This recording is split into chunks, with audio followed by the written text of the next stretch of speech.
Fala moçada, aqui é o professor Paulo e hoje nós falaremos sobre a segunda geração do modernismo no Brasil.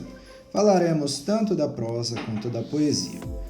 Moços, moças, atentem-se para o nosso pano de fundo, que é uma família decrépita. Todos estão magérrimos, olha só o bebê de colo, dá para contar as costelas do coitado. A família inteira está um caco. Praticamente, senhores, são mais cadáveres do que humanos. O solo, seco, pedregoso, arenoso. Por cima deles, aparentemente, figuras escuras que remetem a abutres, urubus ou alguma coisa do tipo. Professor, mais se parece com o sertão. E essa família mais se parece com uma família de retirantes, porque olha só, o pai da família está com uma trouxa nas costas. A mãe da família com uma trouxa na cabeça, provavelmente cheia de roupa, de tecidos ou alguma coisa do tipo. Essa família, professor, seria por acaso uma família de retirantes vindos do Nordeste? E a situação triste que está refletida em suas feições e seus corpos é reflexo do clima extremamente cruel, característico do sertão nordestino. Senhores, isso tem tudo a ver. Essa relação entre o geográfico e o social está intimamente associado à segunda geração do modernismo e é sobre isso e muito mais que nós falaremos hoje. Comecemos. Antes de falar das obras dos autores propriamente ditos, faz-se importante, faz-se fundamental que contexto seja pincelado. Algumas informações importantes também precisam ser levantadas para que isso que eu vou falar para vocês faça mais sentido, tá? Então, vamos lá. O que acontecia no mundo nesse momento? O que acontecia no Brasil, no qual se desenrolou essa segunda geração moderna? Crianças, é o seguinte.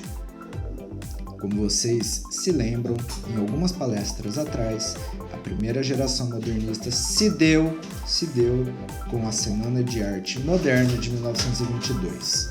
Já o segundo período, a segunda fase dessa corrente estética, configura-se em um período que vai de 1930 até 45. Ou seja, esse período está circunscrito dentro dessa temporalidade, 1930 até 1945. E o que acontecia nesse período no mundo e no Brasil? Senhores, senhoras, acontecia o seguinte. Política café com leite, tá? Como vocês se lembram, o Brasil há pouco havia se tornado uma república, mas de democrático não tinha nada. O que nós tínhamos eram grandes proprietários de terra, gente boa da grana, que mandava e desmandava no Brasil ao seu bel prazer. Nós tínhamos então uma São Paulo toda poderosa, com as elites dominantes a nível nacional, que próximos de Minas Gerais, outro estado também bastante importante para a economia do país naquele momento, e que, como eles eram constituídos pelas pessoas mais ricas e influentes do Brasil naquele momento, foram eles que passaram a dividir o poder em uma política um tanto quanto corrupta, que foi conhecida como a política café com leite. O café representando São Paulo, o leite representando Minas Gerais, seus dois produtos que geravam principalmente sua economia.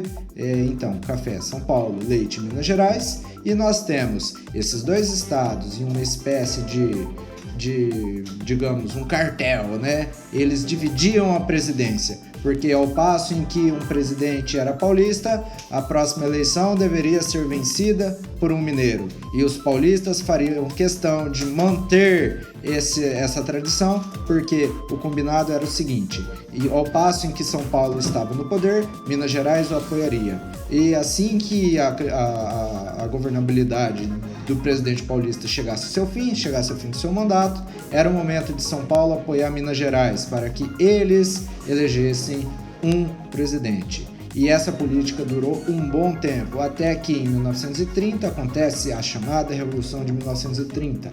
Revolução essa liderada por Getúlio Vargas e setores do Exército que por meio de um golpe militar, dão fim a esse tipo de artimanha política e dão início àquilo que ficou conhecido como Estado Novo. Estado Novo esse que foi caracterizado por uma ditadura, senhores.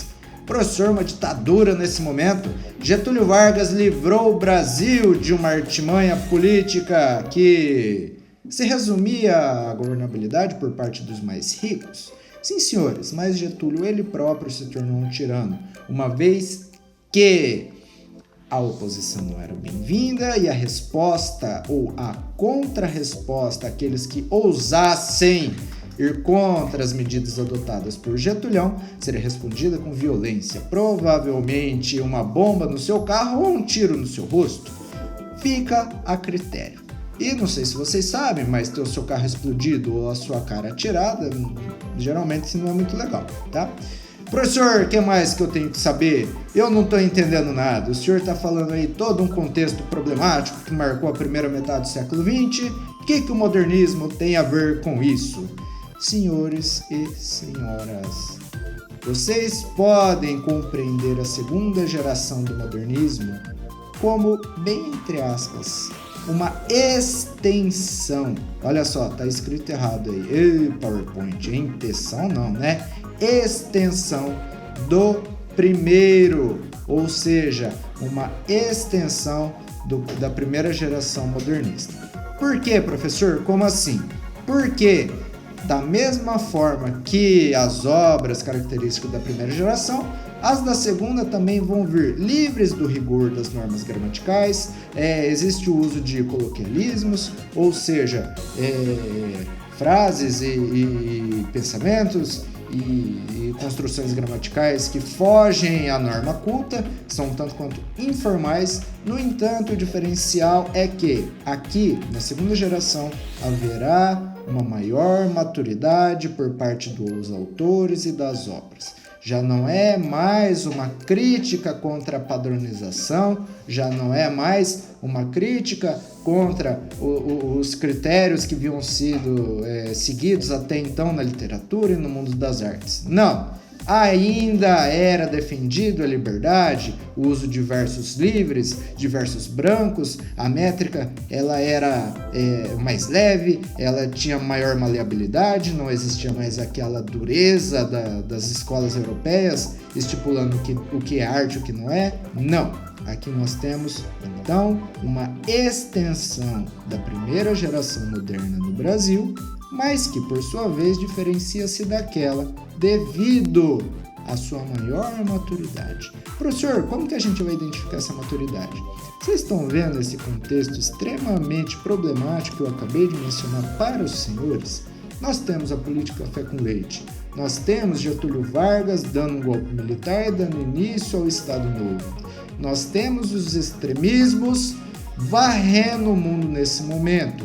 Fascismo na Itália, nazismo na Alemanha, expansionismo pautado na violência e na perspectiva racista de que alguns são melhores do que outros, assim sendo, os que eram piores deveriam perecer em função da manutenção da qualidade de vida dos, entre aspas, melhores. Galera, é nesse contexto que surge Adolf Hitler e o Brasil não fica muito atrás nesse contexto. Nós temos aqui também um ditador violento que muito pelo contrário do que se parece, não é porque Getúlio terminou, entre aspas, tá, com a política café com leite, ele veio a se tornar um herói nacional. Não, senhores, ele era bastante chegado de Hitler, ele era um claro entusiasta da sua forma de governo, toda aquela tirania, um governo com mão de ferro, pautado na violência. Nós temos o nosso próprio ditador também, não tão cruel quanto Hitler, né, graças a Deus, mas que não deixa de ser um ditador, não deixa de ser violento. E nesse contexto de extremos, nesse contexto de violência, nessa problemática que caracteriza a primeira metade do século XX, eis que surge a segunda geração modernista no Brasil. uma extensão da primeira, com aquelas características literárias que eu já mencionei, liberdade de escrita, versos brancos, versos livres. No entanto, nós temos um amadurecimento desse tipo de obra, que gira em torno das temáticas a serem abordadas por eles. Temáticas essas que têm tudo a ver com as questões sociais e com os problemas mencionados já 3 vezes nessa longa introdução. Professor, eu quero saber mais, tá muito massa! Então, se você quer saber mais, assista o próximo.